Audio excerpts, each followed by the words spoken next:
Fala nação, sejam bem-vindos a mais um vídeo em seu canal Fla Show, o seu canal de notícias do Mengão. E se é novo por aqui, já te convido a se inscrever e deixe nos comentários a sua opinião.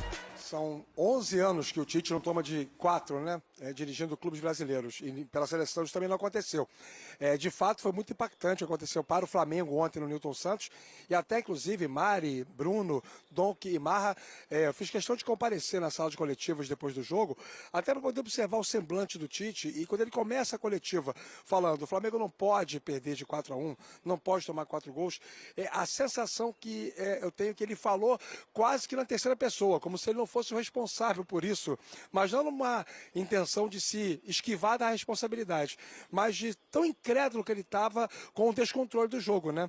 Em algum momento da partida ontem, o Flamengo teve 3 zagueiros, teve 3 volantes e ainda assim tomou 4 gols, né? Do amasso que o Botafogo deu no segundo tempo. Isso realmente é muito impactante, mas o impacto dessa goleada acaba, por vezes, levando a análise muito mais para o que aconteceu com o Flamengo e menos com o que aconteceu com o Botafogo, né? Que é um time que não deixa de acreditar no seu jogo. Desde ontem tem percebido muitas análises nesse sentido. O Botafogo faz 1-0, controla o jogo, podia ter ampliado o marcador, toma o gol de empate, sente. Quando vem para o segundo tempo, poderia o Arthur Jorge ter feito alguma rotação, colocado algum outro jogador para mudar a dinâmica de jogo do time, por exemplo, o Tiquinho Soares, que entrou mais adiante, podia ter entrado no intervalo para fazer dupla com o Igor Jesus. Não, ele voltou com o mesmo time, confiando que o ajuste na conversa, na movimentação das peças, seria suficiente para que o Botafogo recuperasse a primazia do placar. E assim aconteceu com 8 minutos, o 2-1. A vertente do trabalho do Arthur Jorge, ela é tão forte no sentido prático, operacional do time, como no sentido mental, que é inevitável comparar e concluir que o Botafogo desse ano é muito mais pronto que o do ano passado. Agora é o seguinte, na primeira parte, Marra e Donk, vocês analisaram muito essa parte tática, né, do que aconteceu ontem lá no Newton Santos. Mas me parece, ou está muito claro, que a maior virtude do Botafogo é o grande problema do Flamengo, que é a questão física. Tanto que o Botafogo que entrou em campo ontem pode entrar em campo quarta. O Flamengo que entrou em campo ontem não vai entrar em campo quinta. O Tite foi questionado ontem na altitude, sobre que é pior. Isso, onde você vai precisar do físico, né? O Tite foi questionado ontem sobre isso na entrevista, ele e o Matheus. Eles não gostaram da pergunta e vamos ver a resposta.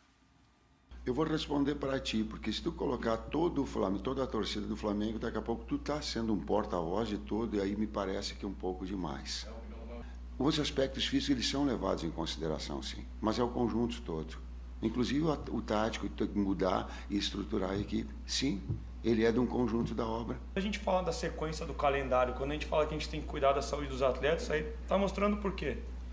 Não é só o jogo e a sequência que o Botafogo, aí depois tu tem que analisar as trocas e o que o Botafogo fez em cada jogo. Ele não perdeu pro Juventude? É muito fácil tu chegar no pontual agora, falar o Botafogo correu mais que o Flamengo hoje, o Flamengo tem dificuldade, mas então olha o inteiro também, olha o todo, Fortaleza hoje... Só ouve agora, tu fizeste uma pergunta, seja educado e entenda o outro lado da contra-argumentação e democraticamente o torcedor veja. Sabe o que o Nico perguntou para mim, falou para mim? Desculpa, professor, eu não tinha. Eu digo, não tem que pedir desculpa, cara. Não tem que pedir desculpa, se tu não tem condição, não vai. Eu entendo o torcedor, porque ele está chateado tanto quanto eu. Mas calma, cara. Discernimento para que a gente tenha. Para que tenha compreensão. Senão ela fica assim, ó, ganhou, ó, que beleza. E futebol não é assim. E há, sim, a relação de saúde. É um contexto inteiro, eu só acho injusto vocês compararem um exemplo por causa de uma circunstância de um jogo com o calendário inteiro. Não é a gente que está falando, vários treinadores estão falando. Eu acho que eles não entenderam direito a pergunta. Eu acho que eles falaram e para mim eu não tenho a resposta. Por que Ninguém tem. Está bem fisicamente e o outro não? Alguém sabe responder? E para mim a resposta é tipo assim, não é que necessariamente a gente está falando desse jogo. Literalmente a pergunta é sobre a sequência do Flamengo que vem perdendo jogadores. O Pedro não está jogando porque ele se machucou. Não é sobre a vitória do Botafogo e a derrota do Flamengo. É sobre um contexto do Flamengo. E outros tantos se machucam. Depende muito da lesão também, né, gente? Claro, claro que porque, é muscular, assim, a gente tem que dirimir bem essa questão, porque pensando que a UDM está cheio porque está e é normal. Não. O Flamengo tem uma questão específica, que é o Cebolinha, que pela primeira vez, na sua 6ª lesão no ano, teve uma lesão na perna esquerda, e é tendão. Os outros nomes, todos versam sobre musculatura. Pedro, Gabigol e ontem o Arrascaeta.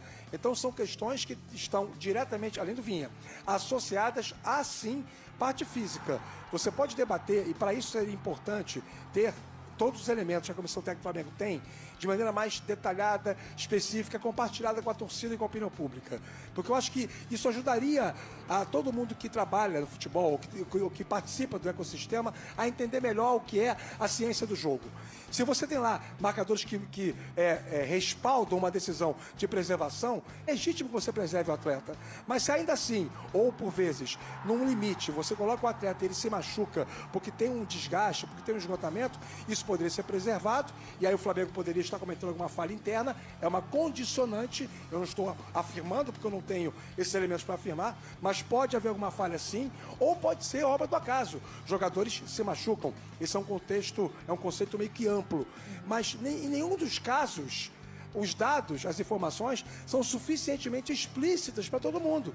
E aí abre a brecha para o questionamento, esse que é o ponto. Não, mas é um fato que um time está bem fisicamente e outro não está. Exato. Claro. A gente tem que perguntar, ué. Sim, isso é contestável. E passa por muitos aspectos, eu acho. Assim, não é uma resposta simples.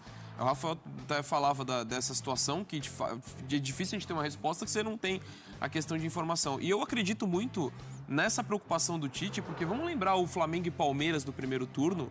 Aquele jogo foi muito criticado, foi muito ruim tecnicamente. E já se discutiu o Tite, poxa, mas ele tá poupando o jogador no começo do Campeonato Brasileiro. A comissão técnica do Flamengo ignora isso, pelo contrário, acho que é a que mais se preocupa com isso e as demonstrações da temporada inteira demonstram isso. Mas, de fato, tá acontecendo com várias lesões, acho que isso influencia demais.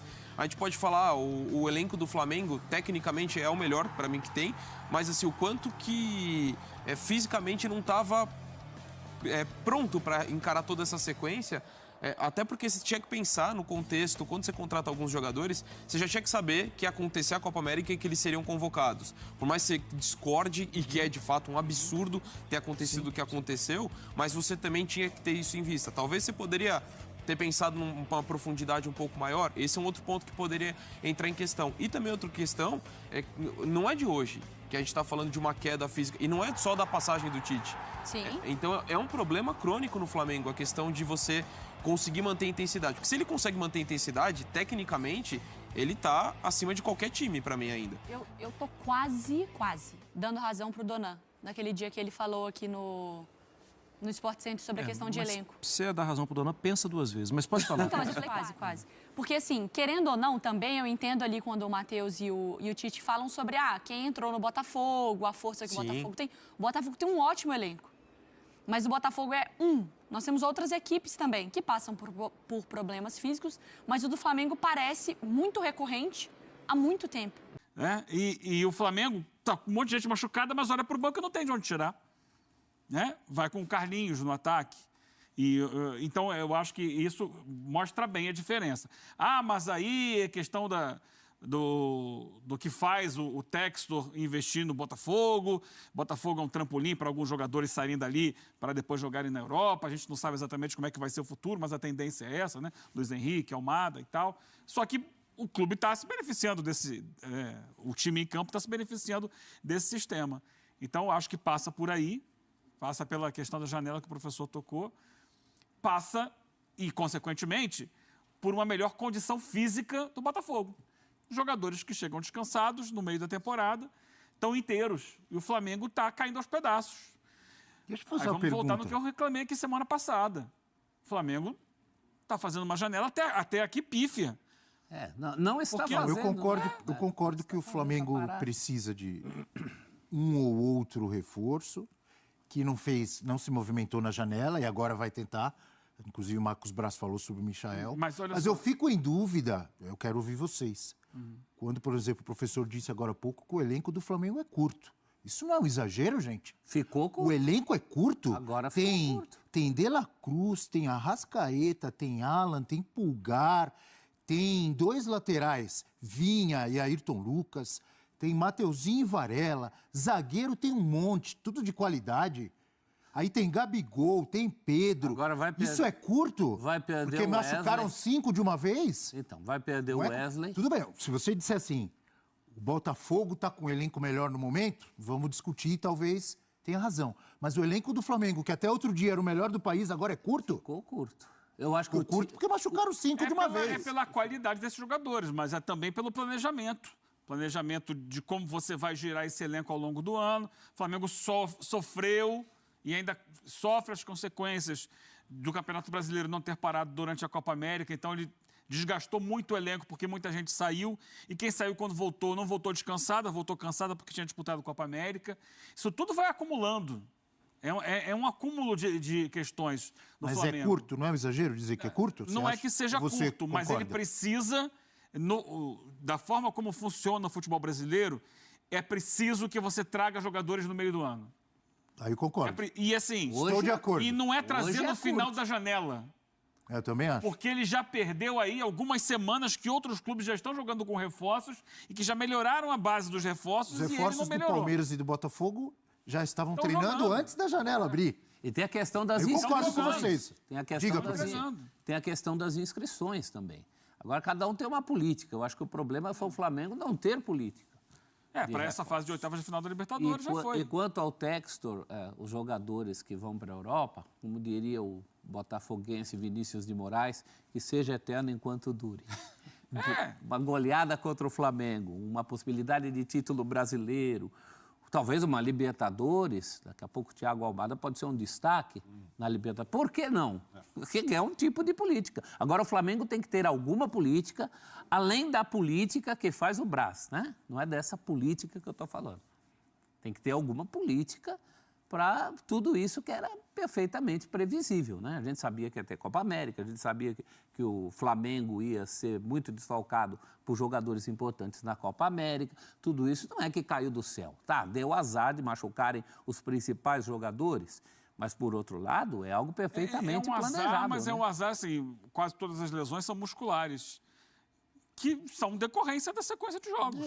Mas assim, do desgaste dos jogadores. Do Cebolinha não é, né? Só a do Cebolinha, eu acho. O Cebolinha que não é. Mas o Cebolinha tem outras. Mas o Cebolinha vem com uma sequência de lesões. Mas assim, concordo com vocês dois sobre a necessidade de reforço. O Flamengo realmente dormiu no ponto.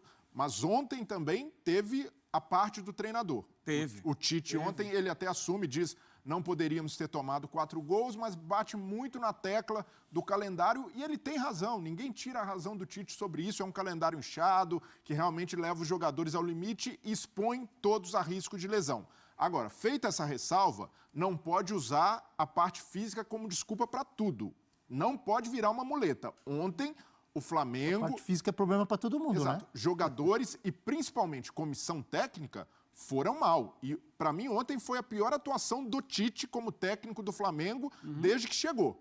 Pelas escolhas que fez, a opção do Léo Ortiz no segundo tempo é muito desastrada, é muito infeliz, faz com que o Flamengo recue, o Flamengo seja uma presa fácil para o Botafogo no segundo tempo. Explicar para quem não viu o jogo, né? O Léo Ortiz estava fazendo uma grande partida jogando no meio-campo. Faz a assistência para o gol. A bola do Carlinhos do Léo Ortiz. Inclusive, foi o Tite que o lançou no meio de campo, não foi? E aí, no intervalo, aí é mérito. Ele traz o Léo Ortiz para a zaga. Ele faz uma linha de 3. É só para explicar para quem, de repente, não sabe. Né? A opção do Léo Ortiz não é o fato de ter o Léo Ortiz em campo, mas de tê-lo recuado do meio campo para a zaga. E você junta isso à saída do Gerson. Esses dois movimentos são decisivos para o que aconteceu no segundo tempo. Você tira o Gerson, que tem sido o melhor jogador do Flamengo, que ajudava muito no meio de campo, e você tira junto com ele, do meio campo, o Léo Ortiz. O Flamengo perde completamente o meio campo. Se já tinha dificuldade no primeiro tempo, sem esses dois jogadores, ele perde o meio campo e fala assim, Botafogo, pode vir. O Botafogo vai. Em cima disso, desculpa, rapidinho, vamos ouvir o Tite explicando? E aí a gente volta a falar sobre isso. Ou tentando explicar. Tentando. Essas dores musculares que ele apresentou, porque o Vitor Hugo jogou só 15 minutos nos últimos 10 jogos. E no banco você tinha o Lohan, que foi quem talvez tenha feito de melhor forma a substituição. E quando a gente pega situações específicas, é muito pontual e não é do meu perfil. Quando a equipe perde, ela perde no seu conjunto. Se ele tiver com bons resultados, daqui a pouco a pergunta seria a inversa. O conjunto todo nosso, ele não teve, e principalmente quando foi no segundo tempo, ele foi se desmanchando em termos físicos. Mas eu queria que você explicasse a mudança tática que aconteceu naquele momento, porque boa parte do segundo tempo, a partir da entrada do Everton Araújo, o Léo Ortiz jogou mais recuado na zaga. Ela teve nas dois, tanto no primeiro tempo quanto no segundo. E foi a mesma mudança tática que fez com que nós vencêssemos o Palmeiras de 2-1 no jogo conjugado de 200 minutos. Então, tu começa a utilizar em função da necessidade de dar saúde, não é... Como é que é? Não é poupar ninguém. Não é poupar ninguém. É de dar saúde, é ter o mínimo de saúde, mesmo correndo o risco de desempenho cair. Explicou? Tentou explicar? Convenceu? Não convenceu? Não me convenceu, porque, primeiro, até ele explica a opção do Vitor Hugo no lugar do Arrascaeta logo no começo do jogo. E ali o Lohan, há um problema do Lohan, e até ele entra depois e isso fica evidente no campo, que é um jogador que prende demais a bola, um jogador jovem ainda, que precisa amadurecer mais nesse aspecto. Mas o Vitor Hugo, no lugar do Arrascaeta, não funcionou. E aí depois ele justifica o Léo Ortiz dizendo que foi a mesma mexida que fez contra o Palmeiras. Não dá para se apegar nisso, por ter funcionado contra o Palmeiras, que vai funcionar contra o Botafogo, porque o cenário e as exigências do jogo eram diferentes. O Palmeiras colaborou muito mais com ele do que... Não, e sofreu barbaridade contra o Palmeiras também. Não, sofreu muito, mas ainda assim... Sofreu gol anulado, no final aquela pressão... Mas ainda assim era justificável, porque o Palmeiras iria apostar em bola aérea. E realmente foi ali o Léo Ortiz posicionado daquela forma.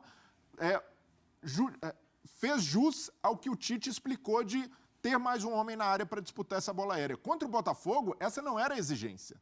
Não era ter mais um homem ali atrás. Era justamente evitar com que o Botafogo conseguisse levar vantagem nos corredores, né? Ali o Botafogo teve muita vantagem numérica e até mesmo física, e também no meio campo. Botafogo, com essa mexida do Tite, o Flamengo ficou plantado lá atrás e o Botafogo com espaço para jogar no meio e nas laterais. Então, nesse aspecto, para mim, foi uma escolha ruim, e o Tite também, em alguns momentos, pode assumir. Eu digo que foi a pior atuação dele como técnico contra o Flamengo, e até aquele jogo contra o Palestino, a derrota fora de casa, que ali o ambiente realmente ficou ruim, os jogadores sentiram muito aquela derrota, mas contra o Botafogo foram escolhas do Tite que não funcionaram. E tudo bem o técnico chegar e dizer, olha, o que eu pensei ali não deu certo, não funcionou, foram escolhas ruins, mas agora ficar sempre recorrendo ao desgaste físico, a calendário, para justificar resultado ruim, não serve. E outra, era um clássico, né? Era um clássico. Exato, era um clássico. É um clássico, há uma rivalidade. Estava jogando fora de casa contra um time que estava jogando melhor. Então, as mexidas dele do intervalo... Ele já tinha perdido o Arrascaeta por lesão e ele não pensou naquele jogo. Ele pensou na quinta-feira. Claramente, ele pensou na quinta-feira, porque você tirar o Gerson daquele jogo... E eles justificaram dessa forma, né? Pensei na quinta-feira e abri mão desse jogo. Agora, ele abre mão desse jogo de ontem... Mas para mim o Gerson é até a mais compreensível, porque ali o Flamengo, o Arrascaeta sai machucado no começo, então, o Tite acendeu uma luz de alerta. Então, ok, acendeu a luz de alerta, então ele tira o Gerson pensando na quinta-feira e esquecendo o jogo de ontem. Uma pena, vou tirar o melhor jogador do meu time, mas eu tenho que preservar para quinta-feira. O jogo de hoje, bota mais alguém para tentar defender, aí a gente tenta se segurar, arrumar um empatezinho aqui, bota 3 zagueiros, um monte de volante e vamos tentar um contra-ataque. Esse não é o Flamengo. E aí que tá, esse não é o Flamengo. É a mexida tática, é a mexida que é do técnico. Tá, mas é uma mexida que aí, porque a torcida do Flamengo, desde a chegada do Tite, torce o nariz para ele. Porque a imagem que a torcida do Flamengo tem do Tite é o quê? Vou falar no popular, tá? Retranqueiro.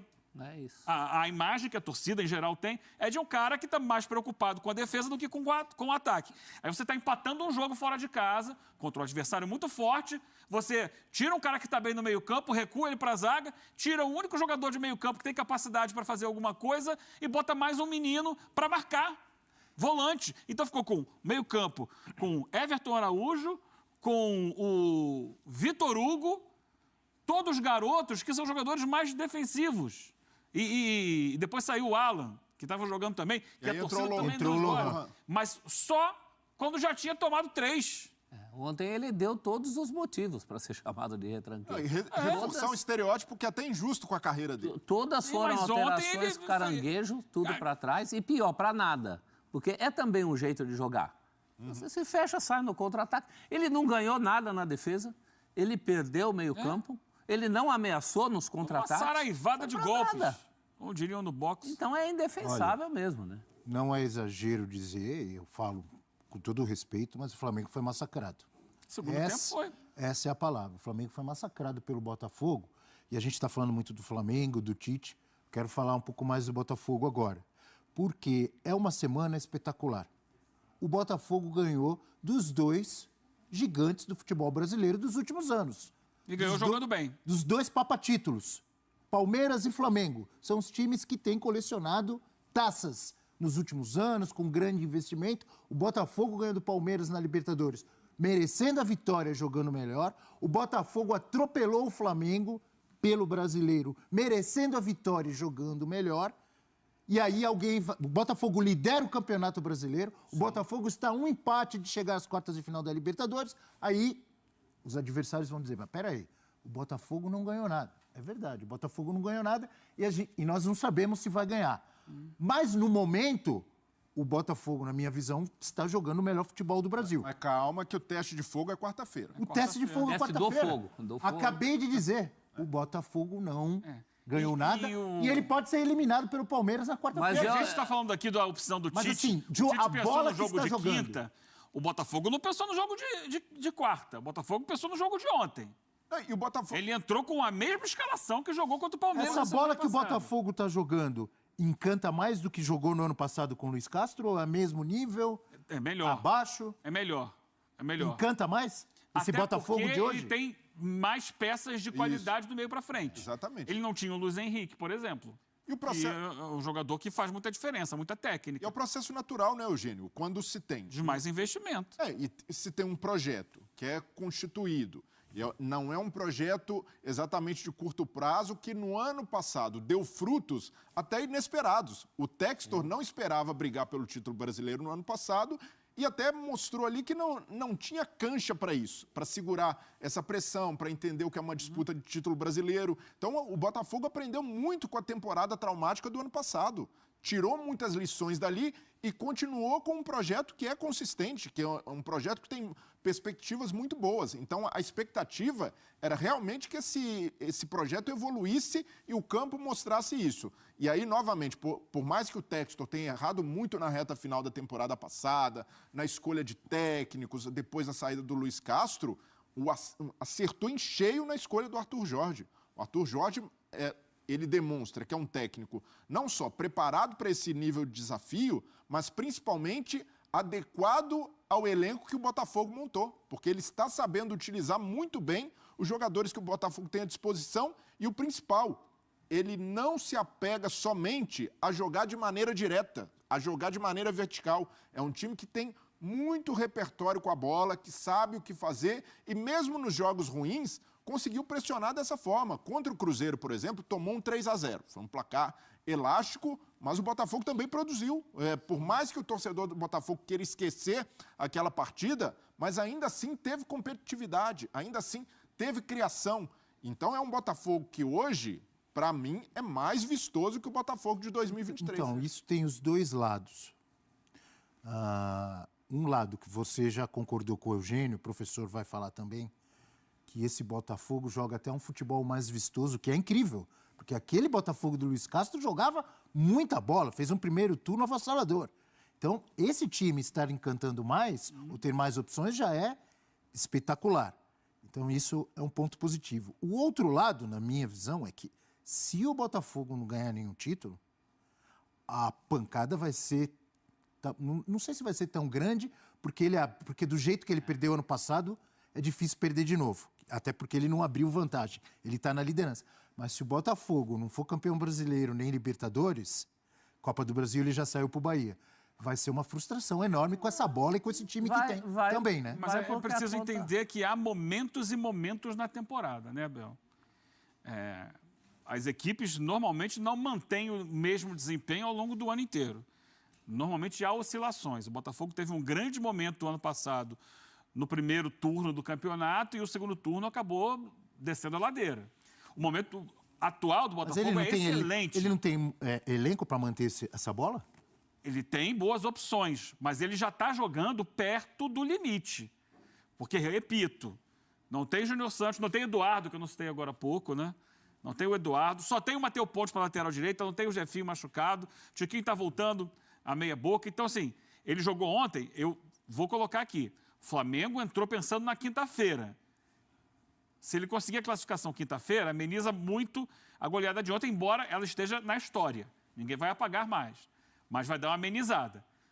O Botafogo ganhou ontem, goleou, a torcida está feliz da vida, mas ele correu o risco de cansar o time dele para o jogo mais importante, ao meu ver, que é o de quarta-feira, fora de casa, contra o Palmeiras. Se esse time chegar quarta-feira desgastado fisicamente e não conseguir o resultado, terá pago o preço do jogo de ontem, em que ele jogou, por exemplo, o Luiz Henrique, principal jogador, até mais da metade do segundo tempo, correndo uma barbaridade. Mas o Palmeiras também. O adversário botou o time inteiro. O Palmeiras, São Paulo. O Palmeiras não jogou com a mesma escalação de quarta-feira passada. Mas o Palmeiras... Quase todo mundo estava lá. Foi com o pé fundo contra o São Paulo também. Isso aí é para todo mundo. Agora, acho que a questão... Mas não foram os mesmos jogadores. A questão correr o bicho pega, se ficar o bicho come. O time de ontem... curto para todo mundo. Na quarta-feira, que não tinha o Aníbal Moreno, ele mudou lateral esquerda, ele botou o Richard Rios, que não tinha jogado da outra vez, jogou ontem. Ele botou o Zé Rafael ontem, que não tinha jogado. O que eu quero dizer em relação ao Botafogo é... Ele mudou. Com esse time que o Botafogo tem, com esse elenco que o Botafogo formou, com essa bola que o Botafogo está jogando, com esses resultados, é óbvio que se espera que o Botafogo vai conseguir um título. Mas está muito longe disso ainda, Bel. Está longe. Ele pode ser eliminado na quarta-feira. Tanto na Libertadores quanto no Brasileiro. Está longe. No Brasileiro está tudo muito equilibrado. Ele está jogando um momento maravilhoso. Só que futebol é assim. Por isso que eu estou dizendo. Se não ganhar, não vai ser uma grande frustração de novo? Eu acho que está muito longe da gente pensar em título para qualquer um. Mas você acha que o torcedor do Botafogo não pensa? Sonhar, ele pode sonhar, mas o momento a bola que o Botafogo está jogando não é para ser campeão? Ele tem que passar pelo Palmeiras, pensando em Libertadores, passar pelo Palmeiras, depois quartas de final, semifinal, tudo é pedreira. Internacional entra na disputa com o Flamengo pela contratação de lateral direito de time inglês. O Flamengo voltou à busca pela contratação de um lateral direito, visto que está próximo de vender Wesley para a Atalanta da Itália. Um dos nomes na lista do rubro-negro é Vitinho, do Burnley da Inglaterra. No entanto, o mais querido tem um concorrente na disputa pelo atleta. Conforme informação da revista Colorada, o Internacional entrou na briga com o Flamengo pela contratação de Vitinho. O jovem de 25 anos segue à disposição do Burnley, que foi rebaixado para a segunda divisão do campeonato inglês na última temporada. Sendo assim, há um pouco mais de facilidade para negociar com a equipe inglesa. Vale destacar que, de acordo com o portal, o Flamengo é o grande favorito para contratar Vitinho. Isso porque o rubro-negro tem condições financeiras melhores e, além disso, já está em negociação avançada com o Burnley para ter o atleta em definitivo. Wesley, como mencionado anteriormente, está próximo de deixar o Flamengo. O rubro-negro recebeu oferta de 16 milhões de euros, 96 milhões de reais, fixos mais 4 milhões de euros, 24 milhões de reais em bônus. Sendo assim, o mais querido aceitou a proposta e aguarda a assinatura do contrato para sacramentar a venda. Um ponto importante para o Flamengo é a data que a janela de transferências fecha, no dia 2 de setembro. Ou seja, o rubro-negro tem menos de 2 semanas para assinar com novos jogadores. Atualmente, Michael é o atleta mais próximo de fechar com o mais querido nos próximos dias. E você, torcedor, conhece Vitinho que atua no Burnley da Inglaterra? Deixe nos comentários sua opinião.